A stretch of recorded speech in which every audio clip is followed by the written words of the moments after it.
هو الاستاذ عبد الفتاح وسيقول ويصوم فيه ان انت بترويجتك كانت اسكندريه التحرير.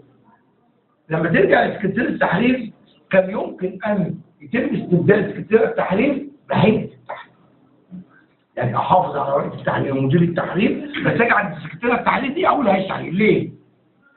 لما اجي اقول واحد زي ناجي عبد اللطيف مع ممكن ما يكونش موجود في مجال الصحافه الادبيه، لكن اسم في مجال الادب وبالنسبه للاسكندريه يحصل عليها. ما يقدرش يحط اسكندريه التحرير. اسكندريه التحرير ده الراجل اللي بياخد الماده وبيسجلها ويهيئها لمدير التحرير عشان يبدا يحط فيها راي وينفذ سياسه رئيس التحرير. فاذا لما اجي اقول اشرف وناجي في اسكندريه التحرير اقدر اقول النهارده دور ناجي بالذات ناجي ويجي برضه اشرف انا اسمه كان ممكن تستخدم كلمه هيئه.